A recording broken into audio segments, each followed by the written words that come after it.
Hello, my friend, and welcome back to the Live Label Free podcast. You may or may not have listened to a previous podcast episode on this channel titled How Treatment Made My Eating Disorder Worse, in which I talk about the dark side of eating disorder treatment, especially for autistic people.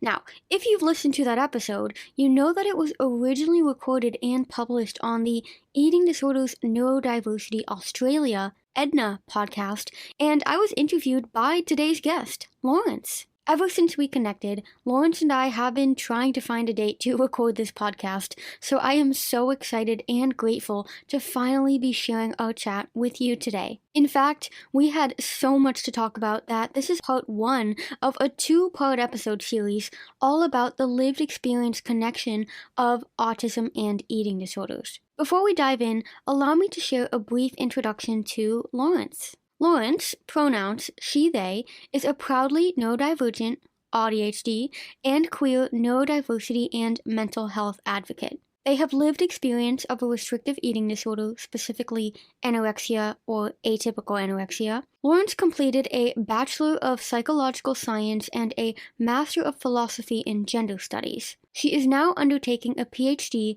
which investigates eating disorders in the context of neurodivergence.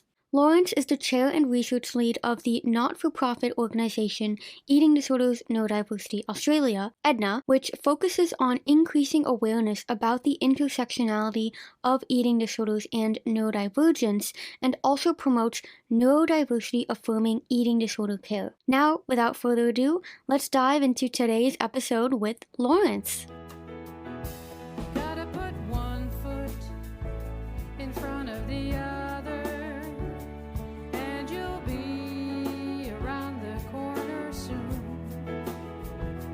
Welcome to Live Label Free, the podcast, where you'll learn to let go of limiting labels and embrace your unique brain.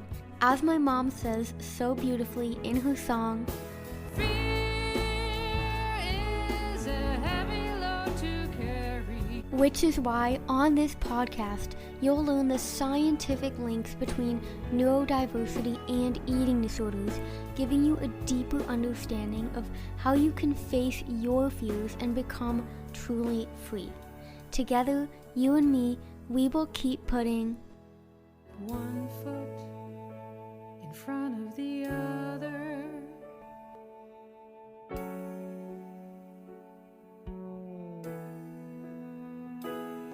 Welcome, Laurence. Thank you so much for coming on the Live Label Free podcast. How are you doing today? Thanks for having me. It's glad to be here and talk about and share my lived experience, I guess. Yeah, well, speaking of lived experience, who are you and what is your story? So my name is Laurence, and I'm originally from Brussels in Belgium, the best place for ears and chocolates. So my dad is Belgian, my mother's from South Africa, and I don't know if people can tell from the accent I have, but my native language is French. I, however, spent lots of time overseas from Belgium. Ever since I graduated high school, I just couldn't stay at the same place all the time. So I lived in Paris, in the UK, London, and then south in Bath, and then I went to the US. I also worked on cruise ships. Now I'm in Australia and I'm doing a PhD at the University of New South Wales in Sydney, and I investigate eating disorders in the context of neurodivergence. Very So it's been cool. quite an adventure.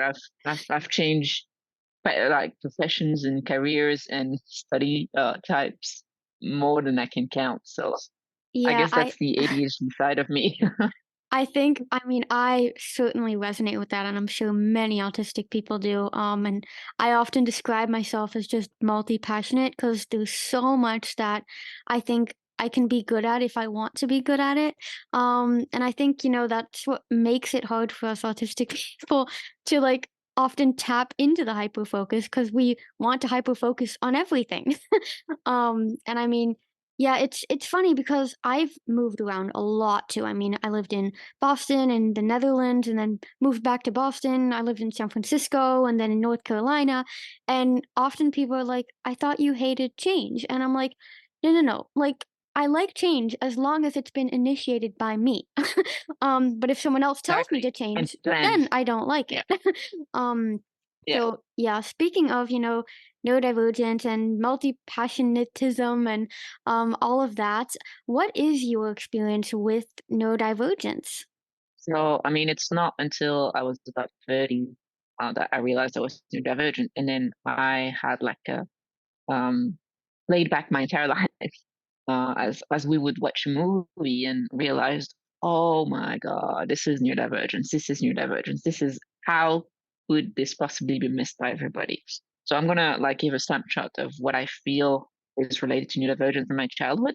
Yeah, So essentially, as a child, I was really shy, introverted, but if you engaged me on a topic that I was super passionate about, I would info dump you until you died.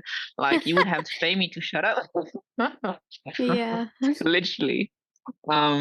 So like this contrast was very like getting people off guard because they thought I was shy and introverted, but then you engage me on something I was passionate about. I would stand my grounds, like I had strong opinions and then I would yeah, not let go.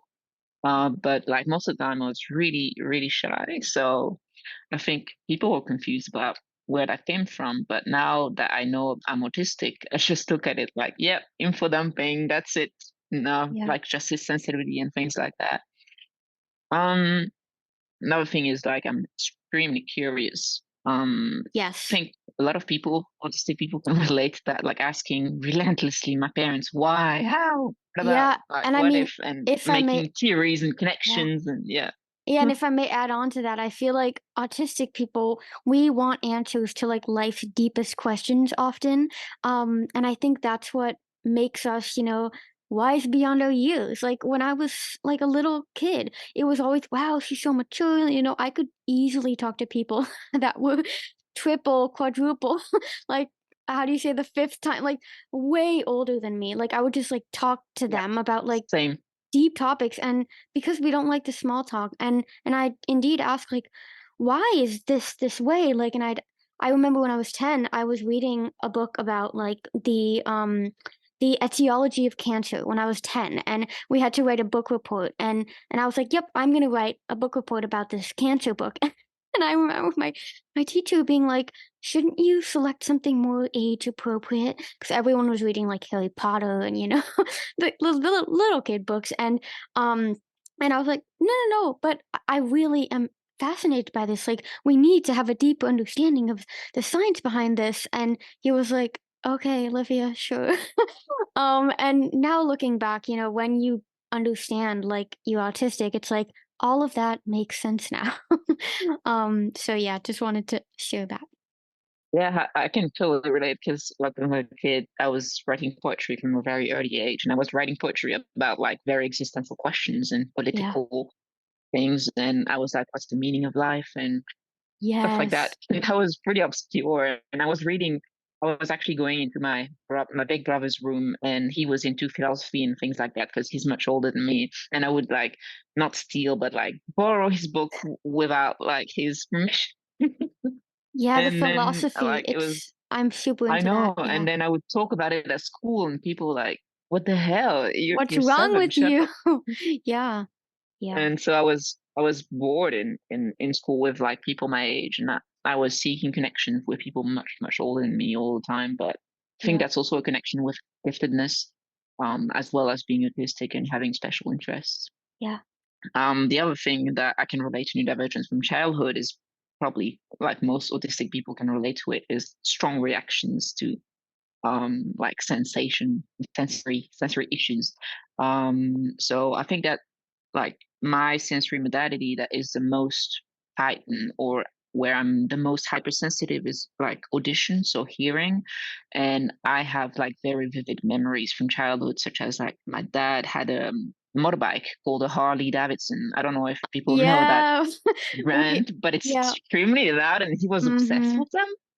And so every time he was starting it, I had major meltdowns. I would like Yeah. scream, scratch myself, and punch myself in the face, bang my head against the wall, or just like bite myself, especially my arms until I bled. It was really, really, really bad. And another trigger I think is balloons popping or exploding, like when you're in a birthday party and people Yeah. have balloons everywhere, and then there's one at it.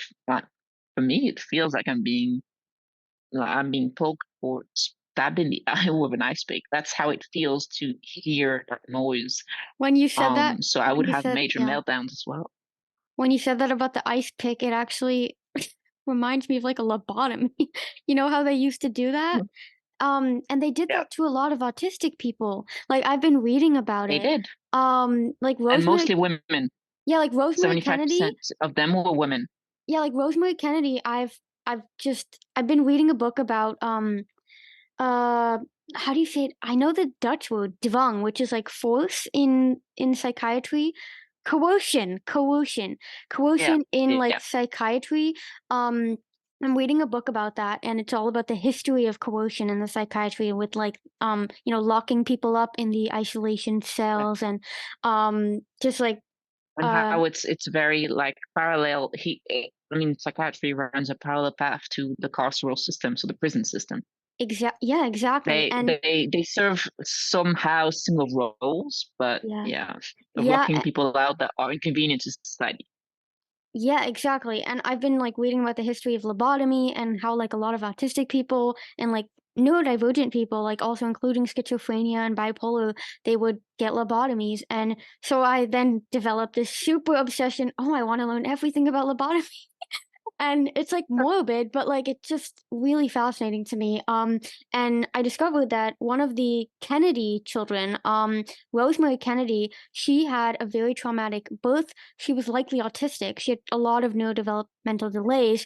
She was lobotomized when she was 23, and after that, she couldn't walk, she couldn't talk, and it's now I'm just like real. I know it's such a side tangent, but it's just like I think it just goes to show how you know neurodivergence and just neurodevelopmental differences, how these were so maltreated and honestly still today invalidated. Of course, we don't have lobotomies and this kind of stuff, but we have Yeah, other but they do horrible electroconvulsive mechanisms. therapy. Yeah, yeah, They do electroconvulsive therapy, which is, I mean, it's not the same, obviously, but I yeah. mean, the science behind it is shady at best. It's horrible. Yeah, it is horrible. So yeah, coming back to your story, sorry for the interruption. But I wanted to mention that, I mean, today everybody's like, yeah, CBT, evidence-based, yeah, DBT, evidence-based, Oh this is my God, evidence-based. But it's evidence-based worth mentioning that lobotomy was thought of at the time as as evidence-based. So, evidence-based.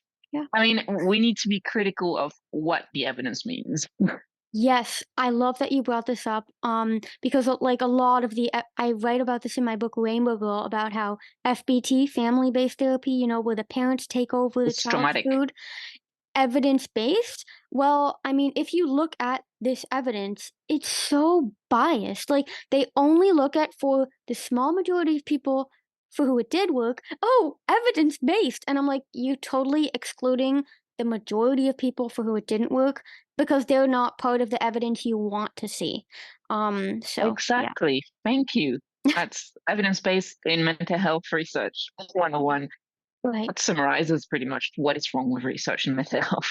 Yeah. Yeah, they see what they want to see and they ignore what they don't. Confirmation bias at its finest. Yeah. And publication bias. Only like if you're a researcher and you have financial interests that you don't declare about proving that FBT works, and you do a study and the findings show that it doesn't work, then you're not going to publish it. So Right. only, I mean, what gets published is essentially what serves the researcher's agenda, which is it works. So all the studies that were undertaken that shows it doesn't work are not published, so nobody knows about them. So every time somebody looks at the research and sees only what has been published, they're like, "Oh, the research Yeah. so far shows it works," but they completely ignore that there are probably millions of research papers that show it doesn't, but haven't been published. Yes. I love that because I think this is especially relevant to the research shows on autism and eating disorders. Because if you look at the very scarce studies done on autism and eating disorders, it's all done on stereotypical white woman with access to treatment who fit the stereotype for very thin Underweight, anorexic. And I'm like, what too about, underweight. male, not only men, but like members of the LGBTQ community, which I mean, if anyone is part of the community or has engaged with this community, knows that autism and eating disorders are much more common in this community. So if we're excluding this huge group of people, how can this statistic of like 1 in 4 people with anorexia is also autistic? It's just like it's so unreliable because that's maybe representing 0.001% of the population. Exactly. And like gender diverse people like myself or my colleague Anna at EDNA, or like women are oftentimes misdiagnosed with Yeah, other disorders, yeah, especially borderline personality disorder, which I think I've expressed how I feel about this diagnosis yeah. at length in the report that we published earlier this year. Yeah, Um, I was almost so diagnosed yeah, with I mean, borderline before I was yeah, before doing my eating same disorder for me. before Yeah, anyone knew about autism. But yeah. yeah, it's funny is how ridiculous that diagnosis is. So yeah, I mean, we make those statistics based on the fact that without realizing, sorry, I meant without realizing that like, most people are misdiagnosed in the first place. So those statistics are probably higher if you consider all those issues with Much higher, diagnosing. yeah. Also, most diagnostic like criteria or diagnostic tools for diagnosing autism are biased because they were validated on white boys, Yeah, so they miss women, gender diverse people. yeah. It's sad, but I mean that's why people like us are here to change that. So I'm gonna go on with my experience. Yes, please. So with the hearing is yeah. So I struggled immensely with hearing, Hmm. sensory sensitivity in that regards. I also have issues with being touched. I hate when people are in my like safe space, like safe environment. There's like circle around me where I hate people being in there unless they're invited or it's like they ask permission first. So I Hmm. know, like, yeah. So I struggle with like public transportation, especially during busy hours. I just cannot cope. Like, rather walk, even if it's hours, or take an Uber or whatever. But yeah, public transportation is a big no. Hmm. I also experienced struggle with speech, which is a big red flag for autism that everybody missed in my life. Yeah, Is same. I experience not necessarily like in the form of apraxia. Like I don't have apraxia, which oftentimes co-occur with autism and may cause speech disability. But for me, it's more like sometimes I can speak and sometimes I can't. Yeah. And when I can't, it's usually caused because I am overwhelmed by the sensory environment or and I'm extremely anxious emotionally. Yeah, you So, don't for feel example, safe. You don't feel safe. Yeah. exactly, yeah. So my first year at school, I couldn't talk, and people thought I think that I was somehow intellectually disabled because the way they speak to me. Because people think that if you cannot talk, That it you're means you cannot think. right. Right. Hmm. And so they would speak to me like very slowly and very loud, like Yeah. without asking me like do you want to write something, maybe do you want to express yourself with sign language. They didn't give me options, so they just They, assumed that I couldn't speak, so I didn't have anything to say, and so they could speak over me, which was pretty traumatic, I think. yeah, definitely. And I would have like um issues with speaking in loud environments with my parents. So if I was at the restaurant with them and it was very loud, lots of people around, I was very anxious. And then the waiters or the waitress would come to me and ask me, and that was a stranger. I was very socially anxious already at that time, and so a stranger asking me something in an environment I didn't feel safe because of sensory overwhelm, that was just too much. So I had either had meltdowns, Hmm. I tried to abscond, so I tried to run away, and Yeah. which was dramatic, or I would just point to the items I wanted on the menu to my Hmm. parents, but not to the waiter because I don't speak to strangers. So yeah, that's another like anecdote I can give. Also at school, I was the weird child that was sitting at the very back of the class all the time, and I was zoning out and daydreaming, looking at the window all day. Uh-huh. And I don't think I ever really paid fully attention to class, but I still had passing grades. even Yeah. though I would like forget to do homework and essentially forget to study or knew I had to study, but then would leave it to the last minute to feel the pressure of doing it. And then I would do it like overnight or something. And then I would still have passing grades. Which is weird. I'm very the But I same. realized later on it's giftedness. Yeah, That's why doing I passed. I'm very the same, and I think that has to do with like the independence and the autonomy part of neurodivergence or autism in Mhm. specifically because like for me too, I could never absorb information in the class because the class was too overstimulating for me. The teacher would, lecture us, and I would be so fucking bored that I'd be like, I'm just gonna zone out. I'm gonna think about my own things during my eating disorder. I Yeah, would sit at the back of the class and I would just look up pictures of food the whole time.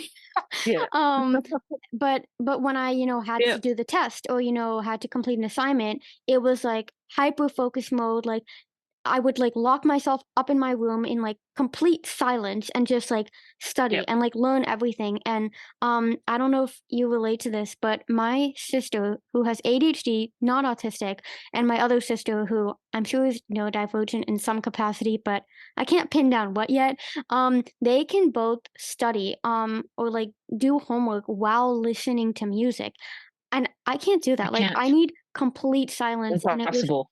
it Oh was yeah, always yeah, it was always the joke at home when I still lived at home, like, "Oh, there's Livia, like, doing her math homework in, like, complete silence," like, so boring, but it's like, I don't understand how you can have input and then output, I just, like, it just doesn't make sense to me.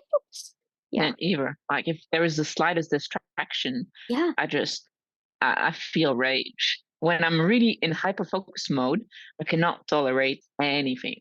right, and I think it's I get because really angry. it's potential like, if you look at it from, the perspective of safety again, which I believe it always comes back to safety, it's like, Mhm. sounds, like sudden sounds that you don't have control over, those are all potential threats in the end. So I think being hyper aware and hyper alert when these sounds come in, it's like, danger, we need to protect ourselves. Of course, that's just my Yeah, evolutionary theory that I don't have yeah, any evidence basedness for that. But it's just an observation I've made for myself. And I think it does make sense because as autistic people born into a neurotypical world, I mean, we are constantly not safe. Like if you look at it simply. Have you listened to my free audio training yet? If not, you have got to get your booty over to my website right now and download the audio training 3 Steps to Recovery from an Eating Disorder as an Autistic Person. If there is one question I get asked the most when it comes to autism and eating disorders, it's whether or not I believe it's harder for an autistic person to recover from an eating disorder. The fact that this is such a common question is really no surprise, as autistic traits are often the root cause of the disordered eating behaviors. I believe my own eating disorder was simply a manifestation of my autism. Obsessive interests, the need for predictability and routine, difficulty with change, being sensitive. As soon as you mix food and exercise into this autistic assemblage of traits, it's literally a recipe for an eating disorder. So then how does an autistic individual approach recovery from an eating disorder? Well, that is exactly what you will learn in my free audio training. While listening, you'll be guided through 3 simple steps to give you the clarity and confidence you need to use your autism to your advantage in recovery. It's like having a private coaching session with me on demand. To listen to the free training, all you have to do is head over to livelabelfree.com/free-audio training, and you'll be on your way to learning the skills to fully recover from an eating disorder as an autistic person. Achieving a state of full recovery from an eating disorder will be a different journey than for someone who is not autistic, but that doesn't mean it has to be harder. I did it, which means you can too. Now, let's get back to today's episode. and so another anecdote is that I I was deeply passionate, obviously, about topics I cared about. which is now referred to as special interests. Mhm. And I just barely passed topics at school that I didn't care about. But when the teacher made a mistake, a slight mistake, in a topic I was deeply interested about, obviously, which I had read all the books in the planet about, um, Yeah. and I would call them out like, "Hey, I like when things are correct and fair. And when the Yeah. teacher makes a mistake, then I'm shy. But if making a mistake on a topic that I'm passionate about, I will tell you. I don't care if I'm shy Yes, anymore." I'll put you in your place. Yeah. Yeah, and so sometimes the teachers from the classes I really loved, I would raise my hands like every 2 minutes.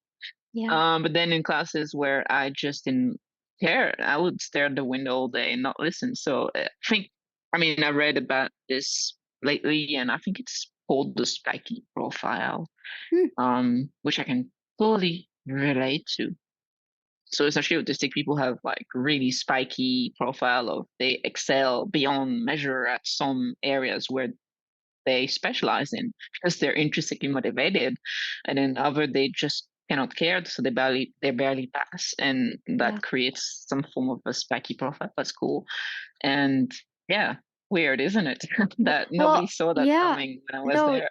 yeah, that was for me actually funny enough. I love mathematics, still do. I mean, Mhm. solving algebraic equations was like my favorite hobby in school, and people would laugh at me because I'd just be doing my homework and I'd be like so into it, and they'd be like, "What the fuck are you doing?"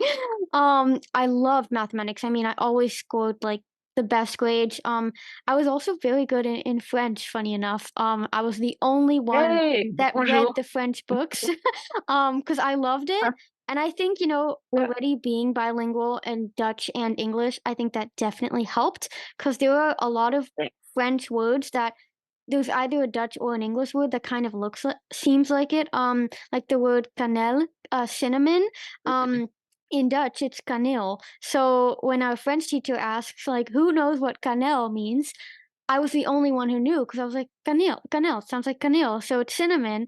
Or like Yeah. yeah, so, those 2 subjects I excelled at, but then if you asked me about, like, economics, like, I barely passed, like, I had to do the redo on the economics test, like, 3 times 'cause I found it so boring, and I think when I'm not interested in something, I cannot learn it. It just it won't go in. That's it. Yeah. My brain will like, when you try to save something on your computer and it shows error 404, Yeah. file not found. That's my brain. Yes, I love that.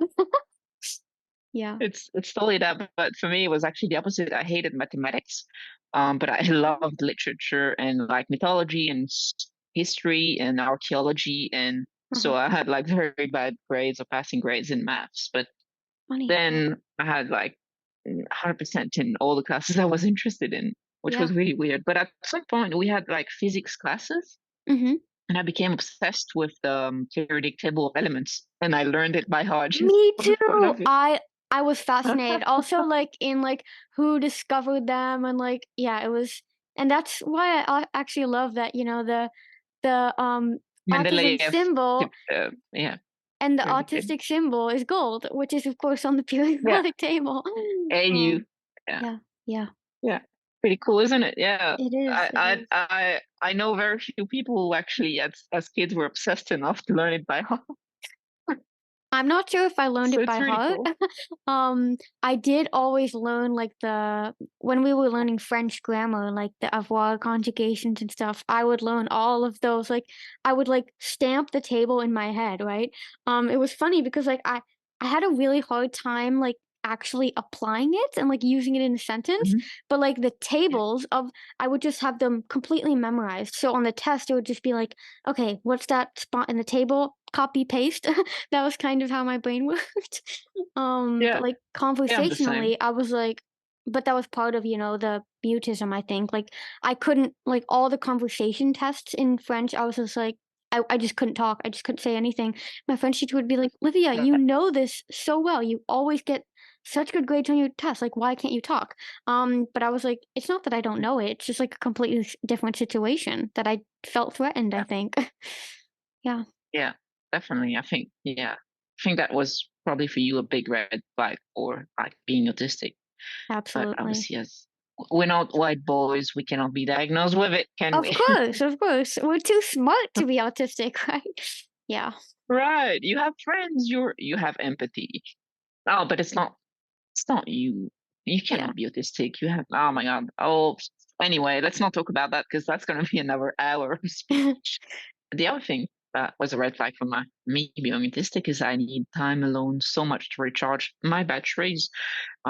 If I don't have like my necessary time alone per day or 2 days per week alone, um, then I can have meltdowns over it. So it's not just because of the sensory. Sometimes it's just socializing can be so daunting and challenging for me that it exhausts me to the point where I have meltdowns eventually after a while. Hmm. So I need time alone. But then people misrepresent and misunderstand my need to be alone as I don't like them or I don't care about them as much, and has nothing to do with that. So like family members and close friends, I care about them deeply and I love them deeply, but I still need my time alone. And it's not a reflection of how much I care about them being Hmm. alone.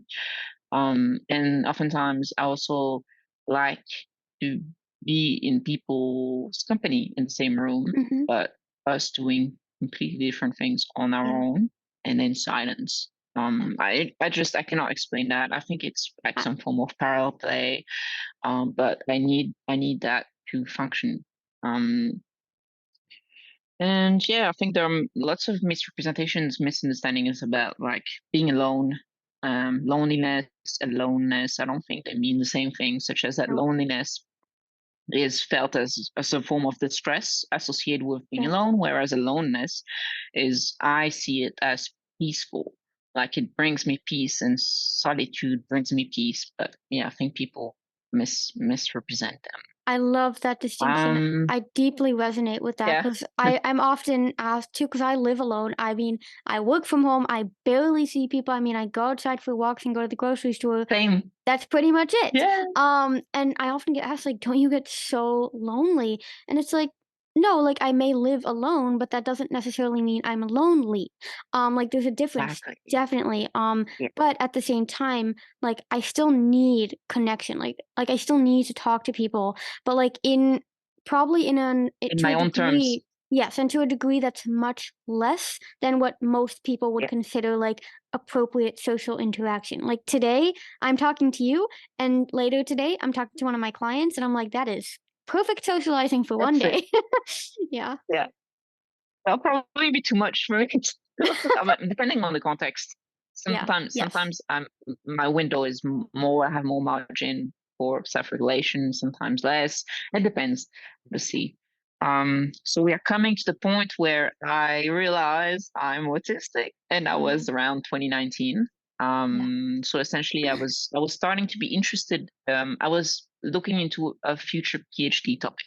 Mhm. So I thought I have lived experience of an eating disorder. I might as well just look into eating disorder. And I looked into Yeah. it and I came across the connection between autism and eating disorders. And I started looking into autism research and I'm like, oh shit, that's me. Yeah.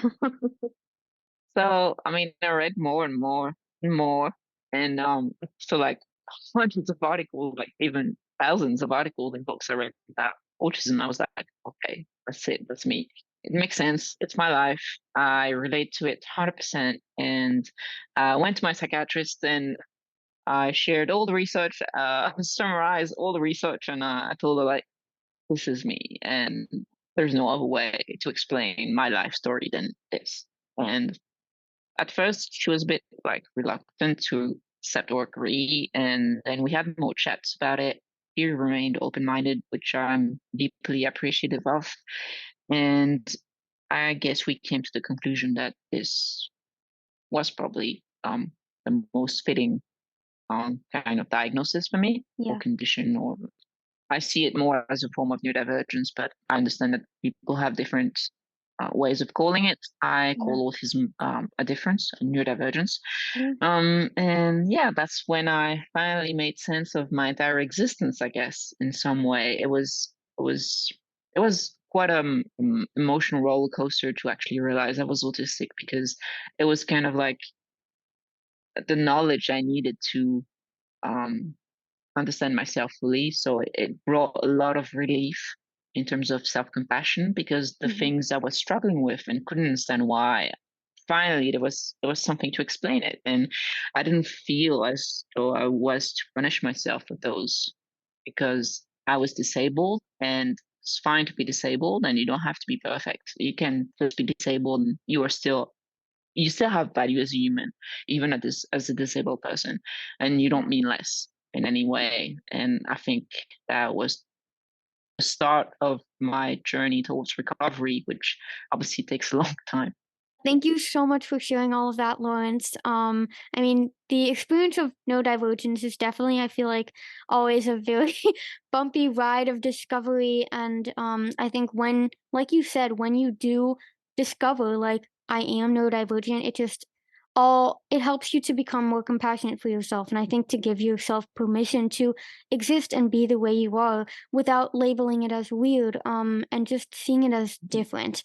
Um, but of course, because neurodivergence isn't necessarily always accepted in a great way in our society, I we mask it, right? And as you've said before to me in earlier conversations, is that an eating disorder is a form of autistic masking. So, kind of getting into that, can you share with our audience what is your experience with eating disorders? So, I mean, in hindsight, I think I had issues with eating from a very early age, to the point where I don't even know where it started or when it started, because at the time I didn't understand the differences between my neurodivergent like identity and my support needs as a neurodivergent person, and then the eating disorder. I only started to like disentangle those things when I started realizing that I was autistic. So it's still a journey in progress, I guess. Yeah.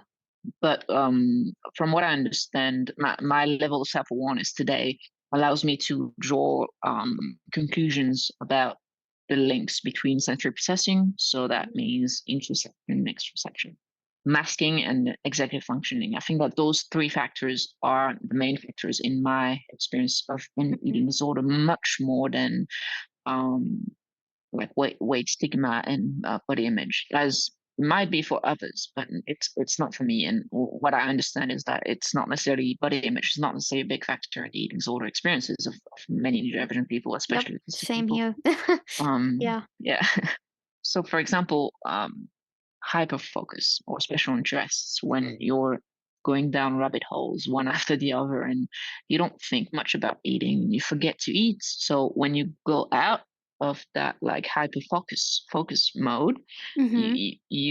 you binge. You can binge eat because you haven't Yeah. eaten like 6, 7, 8, 9 hours, whatever your hyper focus was lasting for, and then your Yep. body is like ravening anger and you cannot control it, so you binge eat. And then Yeah. you feel shame, you feel guilt, whatever. You don't feel good about yourself, and then you go into a bit of restriction, and it slowly starts as a vicious cycle Hmm. that can degenerate quite quickly if you don't pay Yeah. attention or seek help soon Right. enough.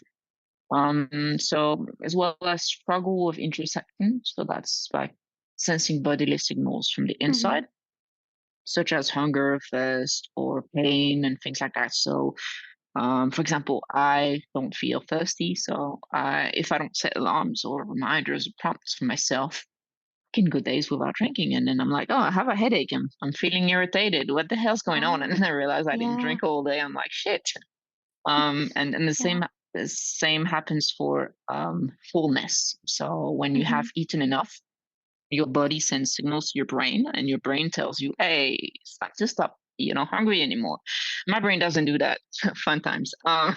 So my brain will let Yeah. me eat until I feel like I'm gonna die. Oh my So gosh. I that can, deeply resonate with yeah, that. And it's interesting because I mean, I struggled with scary.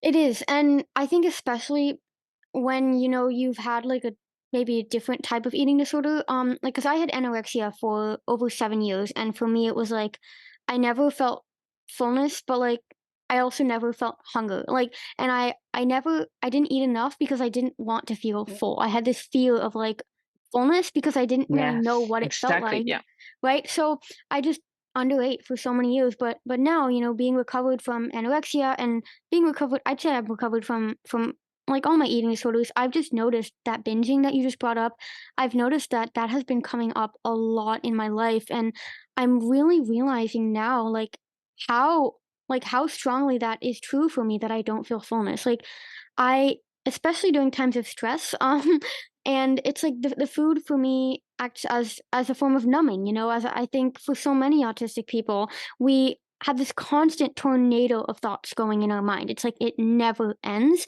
And I've realized for myself, like the only moment that I'm not thinking is when I'm eating.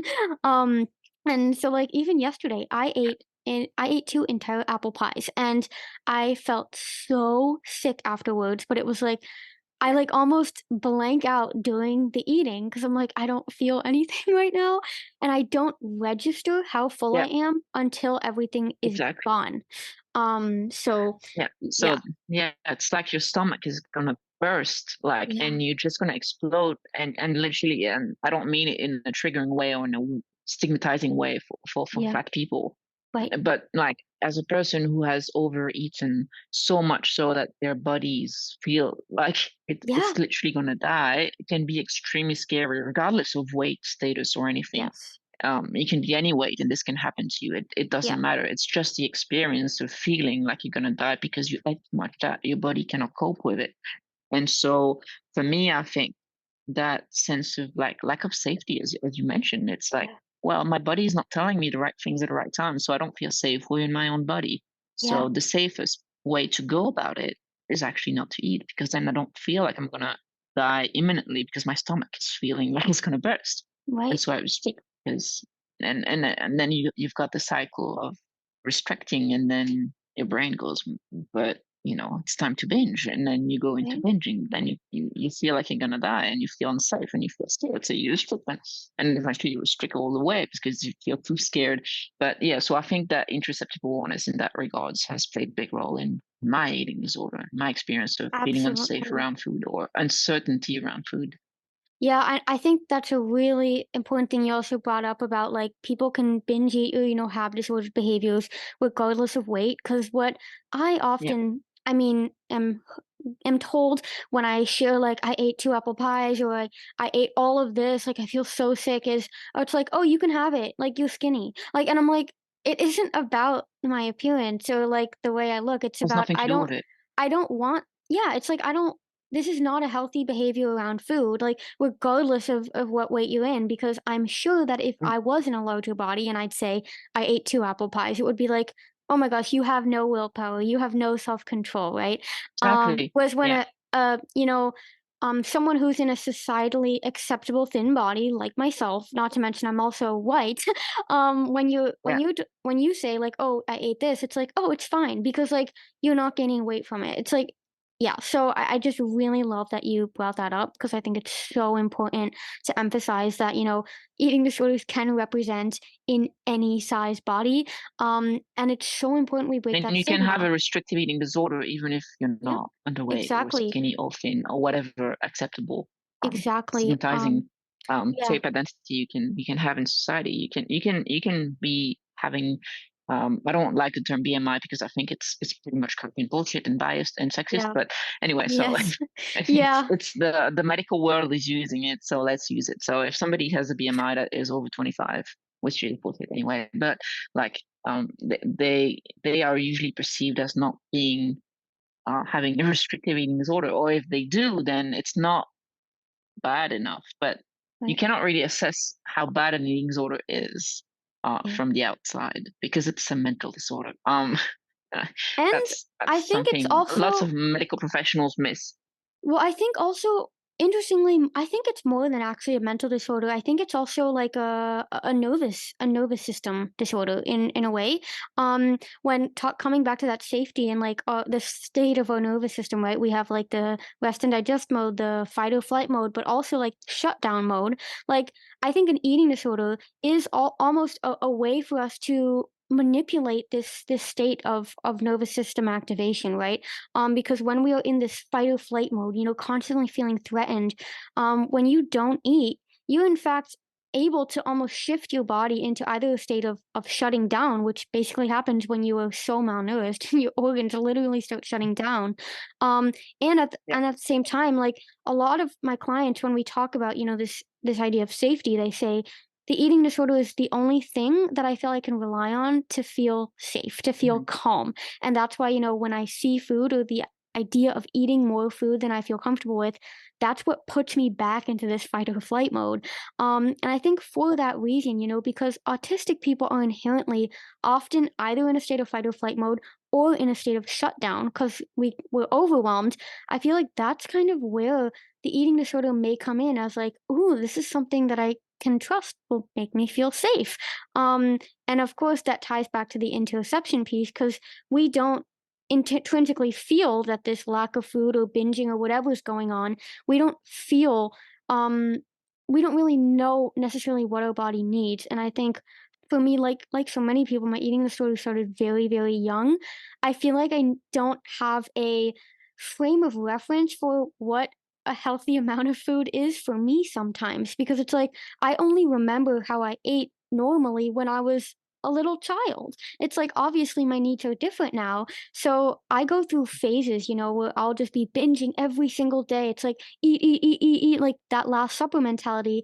But then I'll go 2 weeks with like barely any appetite. And then I have to like set the alarms and, eat on routine because I know I have to eat, obviously. But then again, I'll just be binging for 2 weeks. And it's like the spikiness that you talked about. I have exactly the Yeah, same problem. It's like sometimes I can wait for 3, 4, 5 days. Then I'm yeah, like, oh shit. yeah, And then I feel unsafe in right. my body because it's not telling me that, hello, you are eating beyond what you actually need, which is Yeah, not necessarily a bad thing every now and then. And I'm not saying that like there is anything as much as far as a healthy for everybody. Like yeah, everybody has their own healthy, whatever they want to make out of what it means. I don't think that we should define what healthy means for other people. We can define it for absolutely. who we are and Yeah. for our lived experience. I define healthy as what is healthy for me, Yes. but it may not be healthy for somebody else, and somebody else is maybe healthy for them, but not for me. And I think that we need more flexibility around the understanding of healthy. And I think there is a lot of like weight stigma associated with what is healthy eating and things like that. So that's why I try not to like emphasize too much on it, because I think that by healthy eating we are insinuating that is the only way of eating healthy. But there are as many healthy ways of eating as there are human beings on this planet, and that's Yes. that's the way I see it. Yeah, Absolutely. Yeah, health is subjective. I mean, my favorite example exactly. is Yeah. is I have this peanut butter example. I mean, I love peanut butter. But like during my eating disorder, and I talk about this in my book Rainbow Girl, is I would only eat like the 100% all natural, non-GMO organic peanut butter, right? And I was like, that is so healthy. But then I say like, okay, maybe that can be quote unquote healthy in like, our diet culture or society. But what about if you have a peanut allergy? Like, it doesn't matter if the peanuts are grown in like the golden soils of paradise. Like, if you eat peanuts or peanut butter, you're gonna die. So Yeah. yeah, that's always Yeah. my Pretty favorite much. example because it just so clearly illustrates how subjective this term healthy really is. It's time to take a quick break from this episode to share a very exciting update, and that is my new online bookstore, livelabelfreebooks.com. Ever since I published Rainbow Girl, I've been getting an increased number of messages from people asking if they can purchase the paperback version of my book in their country that doesn't have its own Amazon, and B, from people asking if there's just another way to purchase the book not via Amazon, because as we all know, Amazon is capitalism at its finest and doesn't support small businesses such as Live Label Free. Well, I'm beyond happy to share that the answer to both questions is now yes. When you order my books directly through me, that is to say, through livelabelfreebooks.com, not only are you skipping the middleman, which is Amazon, but you're supporting both me and local print companies. So, how exactly does this all work? Well, as a self-published author, I wanted my book to be available worldwide so everyone across the globe could order my books in their preferred format with affordable shipping costs. My new online store is connected to print companies all across the world, so what happens when you order my book is that the print company closest to you prints the book on demand and then ships it straight to your doorstep. Because the printing is happening at a location that's actually near you and not on the other side of the world, the shipping automatically becomes affordable. What's also great about my own store is that I now have way more flexibility in the book formatting. My cookbook Nourishing Neurodiversity is available as a paperback and hardcover on Amazon, but this can be quite frustrating in the kitchen because the book will continually shut if you don't hold it open. My cookbook is now available as a spiral-bound paperback on livelabelfreebooks.com, which means you can open it to your selected recipe and then lay it down flat so you can actually see the ingredients and follow the instructions much more easily. On top of that, I also designed this updated version to have coded pages, which means if you were to accidentally spill something on the book, you don't have to freak out about it seeping into the page. And trust me, I know what that's like because it's happened to me on multiple occasions. And then last but definitely not least, you can now also bundle and save books. What this means is that if you buy my Rainbow Cookbook Bundle, which consists of Rainbow Girl and Nourishing Neurodiversity, you can save 10% on your order. And this goes for both the paperback version as well as the ebook bundle. To grab your very own copies of either Rainbow Girl, Nourishing Neurodiversity, or bundle them both obviously, just visit livelabelfreebooks.com. And now, let's get back to today's episode. Do you have anything else you want to add to the interoceptive awareness? No, I was moving on to exteroception. I was just about to ask. Like, I'm super curious because I've talked a lot about interoception on the podcast, but I don't think I've ever mentioned exteroceptive awareness. So I'd love for you to kind of share what that is and kind of what your experience is with that. So exteroception is essentially related to external, as in exteroception, external signals that we interpret in the brain. So that can mean smell, that can mean touch, light, lightness, colors, vision, anything of that nature. It's hearing as well. So yeah, it's varied. And obviously there is research showing that autistic people have usually a heightened sense.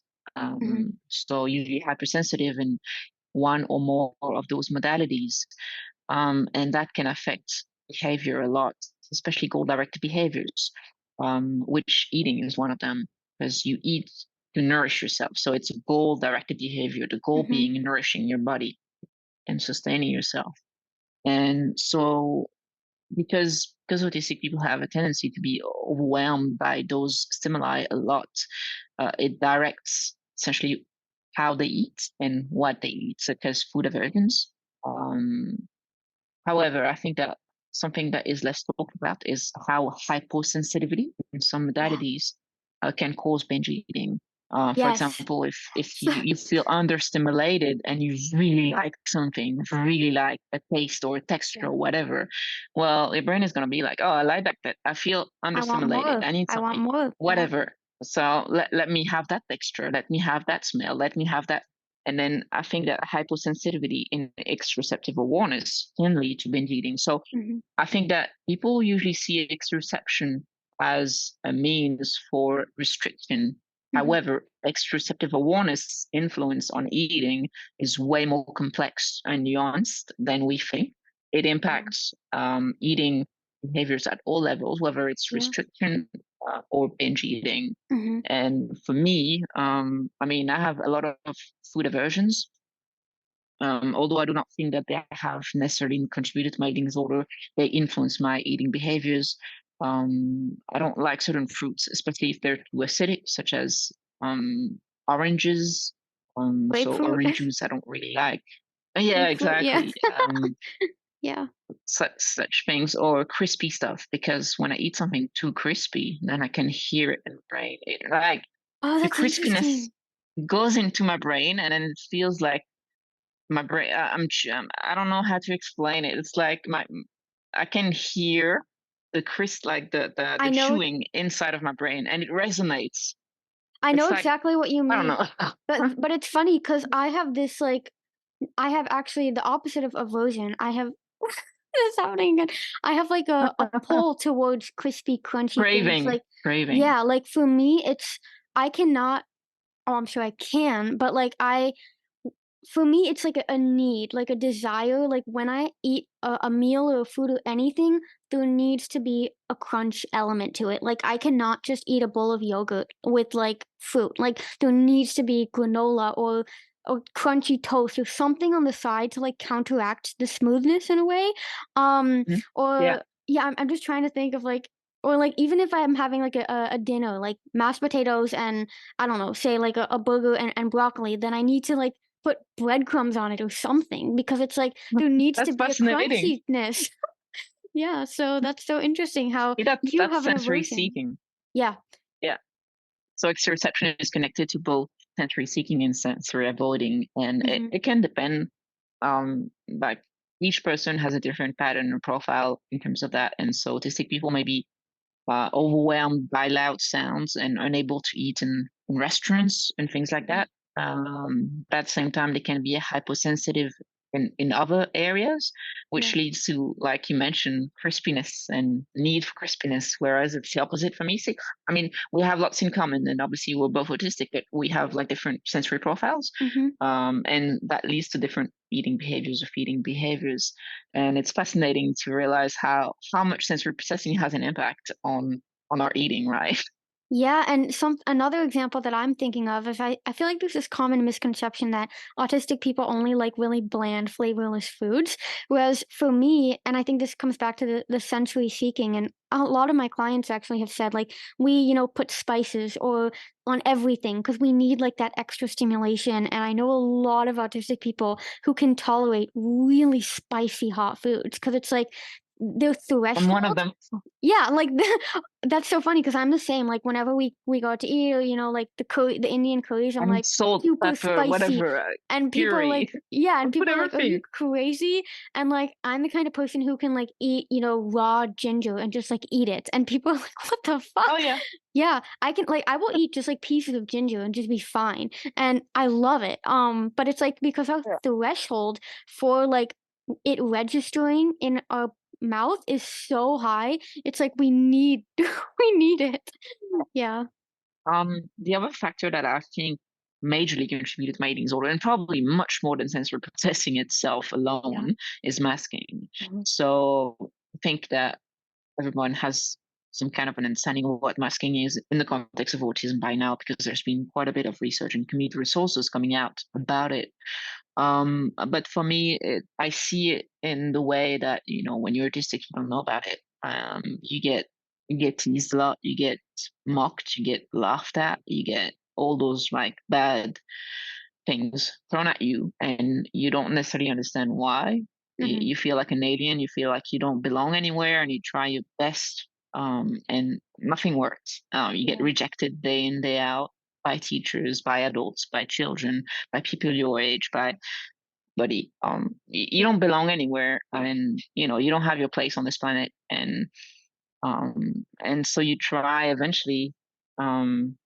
to be the person that will be accepted by society, which obviously is not you. It's not your authentic self, Mhm. but it's a persona or an identity you build in order to protect yourself from feeling Yeah. rejected and bullying and discrimination at large. Mhm. And so you build this mask that you put onto your artistic identity. You put that neurotypical mask, and eventually you lose track of who you are. You feel disconnected from yourself, Mhm. and eventually because of that, as you grow up, eventually you come across bad culture, which it's everywhere in society today, right?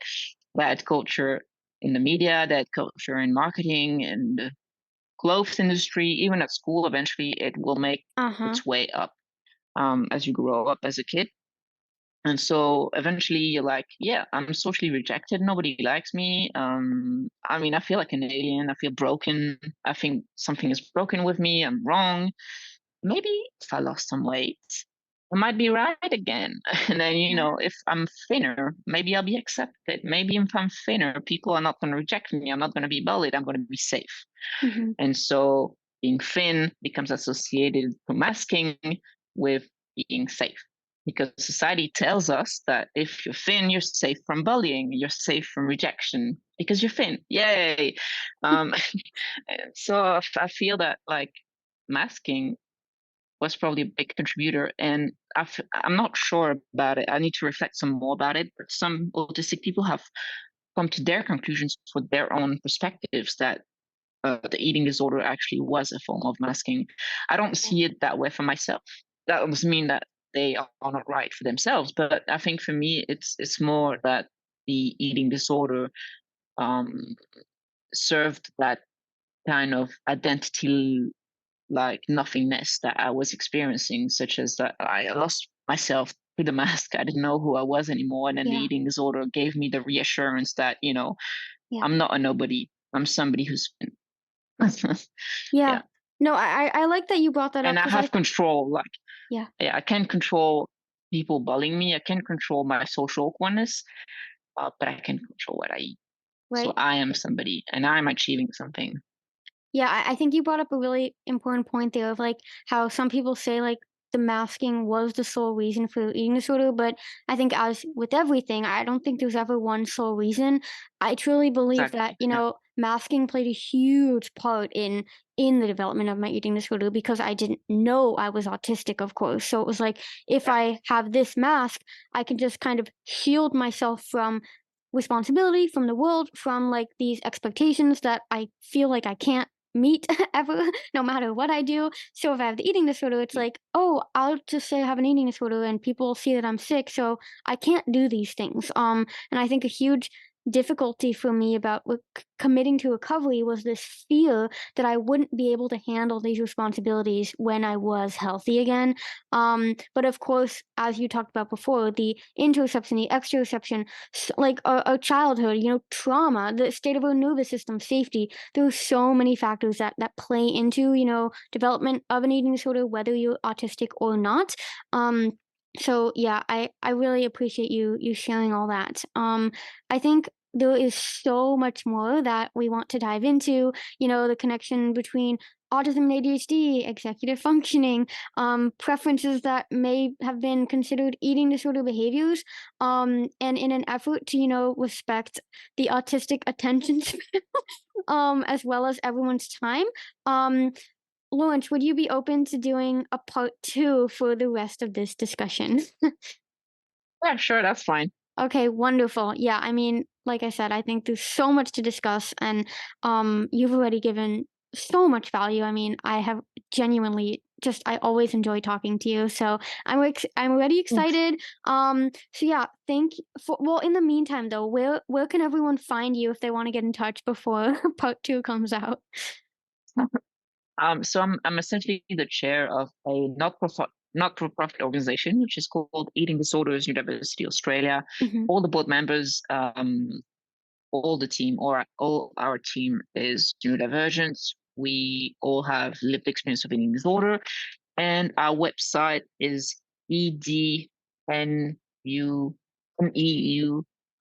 Sorry, I'm dyslexic. No, it's okay. It's okay.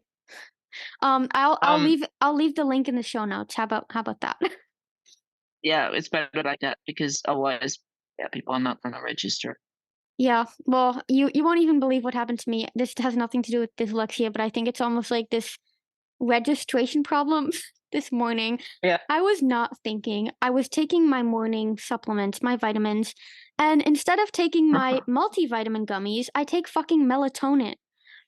And like Oh, yeah, that's the opposite. I had swallowed it, and I was like, oh, holy fuck, I did not just do that. And I don't know about the combination between that and like coffee right after, but it was so weird because I was like, oh, like I'm fine now, but like I was like feeling all kinds of weird, but maybe it was just placebo effect. I don't know. But it was Yeah, like in that yeah, moment where afterwards I was like, what the fuck just happened? Like I was completely out of it. So that's funny. I love it. and then I Yeah. Googled, has anyone ever taken melatonin before? And then I came on like a Reddit thread, and it was funny because someone else had said, "Oh, like I did the complete opposite 4 nights ago. I took my Adderall at 10 p.m." And I was like, okay, that's way worse actually. Is taking the stimulant in the nighttime. So Yeah. yeah, anyways, if So how did that go? Did you sleep at all? no, because I did it happened like 2 hours ago. Oh no, the Adderall. That Uh-uh. wasn't me. That was someone else Yeah. on like a random thread. I Oh, don't know. okay. But there were all these stories of people who by accidentally took either a stimulant or a melatonin at the wrong time. So yeah, if Mhm. anyone listening to this has done that, you're not alone. But yeah, thank you so Yeah. much, Laurence, for sharing your story. I'm already super excited to get into all the other topics we wanted to talk about. Anyone listening, if you want to learn more about Laurence, I'll leave the link to her connections in the show notes. And stay tuned for part 2. All right, thanks, Laurence. Bye, everyone. Thanks for having me. Bye. Just one foot in front of the other, and you'll see around the corner soon. This podcast has been recorded by your host, Liv. This podcast has been edited by my small but mighty Live Label Free team, and the beautiful song One Foot in Front of the Other that you are now listening to was written and recorded by my beautiful mom, Louise Alexandra. I am so grateful for my team and everyone who supports Live Label Free. Together, we are always stronger.